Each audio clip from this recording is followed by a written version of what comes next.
Alors, qu'est-ce qu'il faut faire quand on a un problème d'optimisation?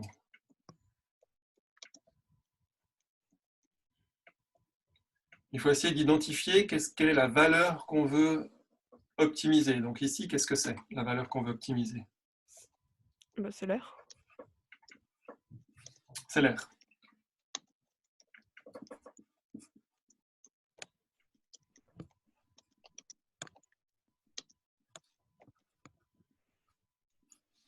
C'est l'air. On va appeler A. Et puis maintenant, qu'est-ce qui bouge dans le problème? Le point P. Le point P. Donc le point P, qu'est-ce qui bouge?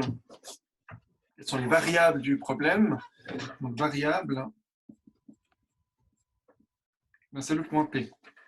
Et puis le point P, ben, il est caractérisé par quoi?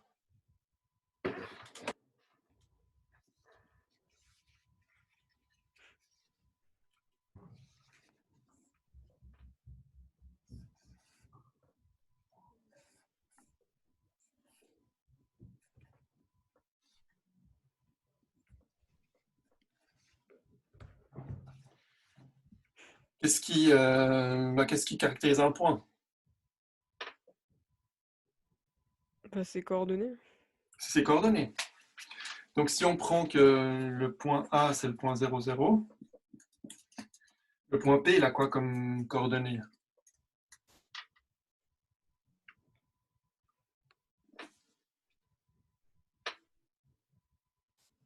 Si on regarde le dessin, il y a encore des indications sur le dessin, il met X ici.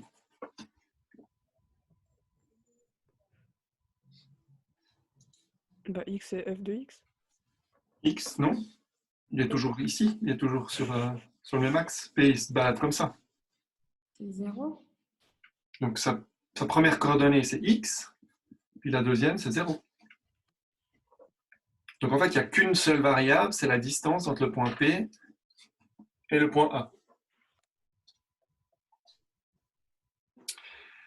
Donc maintenant, qu'est-ce qu'on vous donne quels sont les éléments fixes dans le problème?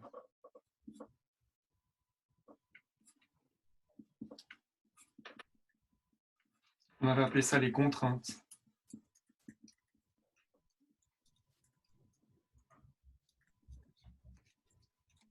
Si vous regardez dans la donnée, qu'est-ce qui est fixe? Bah, faut que le triangle rectangle il reste isocèle et puis que le carré bah, reste un carré. Oui. Donc on a que APC, il est isocèle rectangle. Et puis que le carré, que PBDE, il est carré. Quoi d'autre?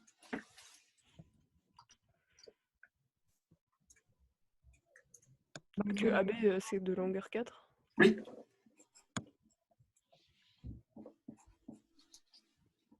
OK.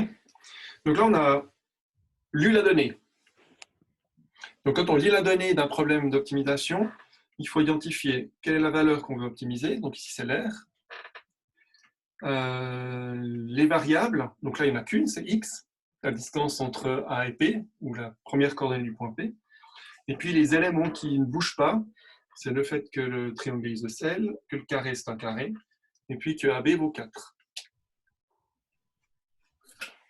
Alors maintenant qu'on a bien lu la donnée, et bien on va commencer à essayer d'écrire la valeur qu'on veut optimiser en fonction des variables.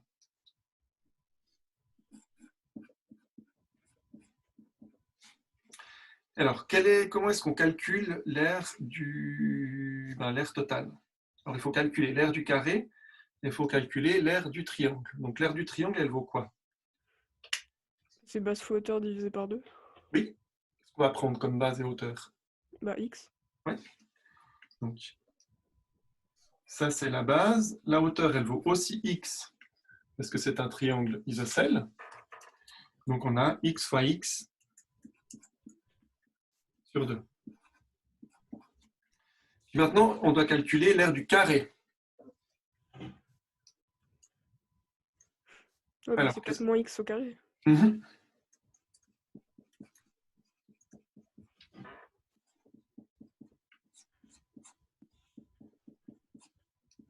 Pas sur 2.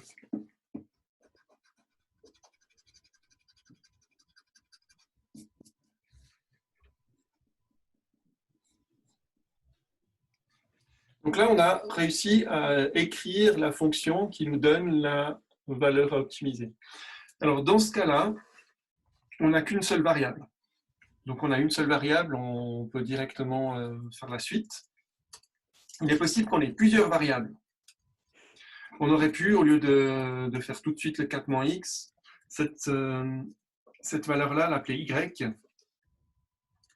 Puis du coup, on aurait eu x au carré sur 2 plus y au carré. Puis après, on utilise les contraintes pour avoir une équation qui nous dit que x plus y est égal à 4. Et puis après, on utilise cette équation, faire une substitution, puis obtenir ça. Mais là, on a un problème relativement, qui n'est pas trop compliqué, où on voit directement les liens entre les différentes longueurs. Donc, on le fait directement comme ça en mettant 4-x. OK ? Mais si vous avez plusieurs variables, on va utiliser les contraintes pour éliminer les variables.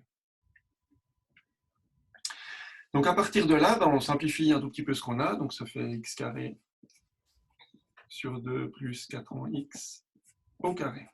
Donc ça nous donne l'air. Alors maintenant, comment est-ce qu'on va trouver la valeur minimale de l'air?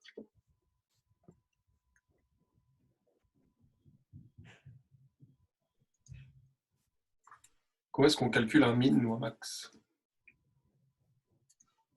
Ah, on sait que la dérivée. Oui. Donc après, on dérive en fait la fonction qu'on a trouvée. Donc x carré sur 2, c'est 2x sur 2, donc x. Et puis, on dérive 4 moins x au carré, donc 2 fois 4 moins x, fois la dérivée de l'intérieur, donc fois moins 1. Donc on obtient x plus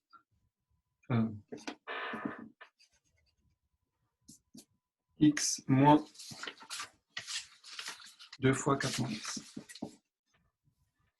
Qu'est-ce qu'on fait à partir de là, qu'on a la dérivée?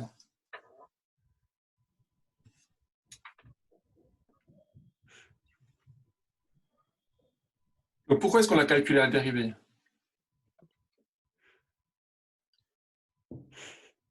Pour pouvoir étudier... C'est pas le signe, mais c'est la croissance, je crois. Oui. Donc on doit trouver le min et le max. Donc on doit calculer la croissance et surtout on doit calculer quand est-ce que la dérivée vaut 0. Donc pour calculer la croissance, il faut factoriser la dérivée. Donc là on a un moins là au milieu, donc il faut effectuer et puis après factoriser. Donc on va commencer par effectuer, ça fait moins 8 et puis moins 2x, moins 2 fois moins x, ça va faire plus 2x.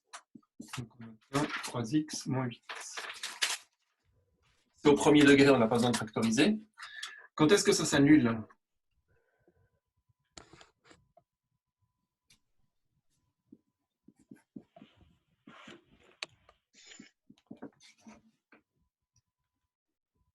Quand x vaut 8 sur 3.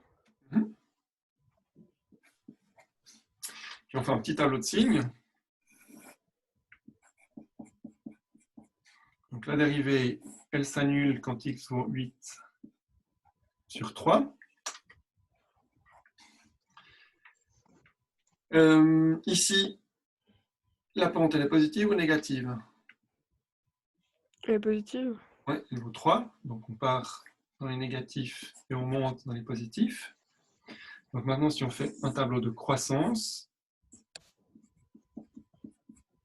elle est décroissante et après croissante. Et donc ici, on a un min.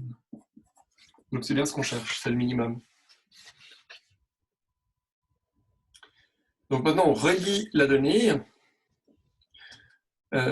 pour savoir quelle est la question qu'on nous pose. Pour quelle valeur de x cette R totale est-elle minimale? Donc cela, on répond lorsque x vaut 8 sur 3.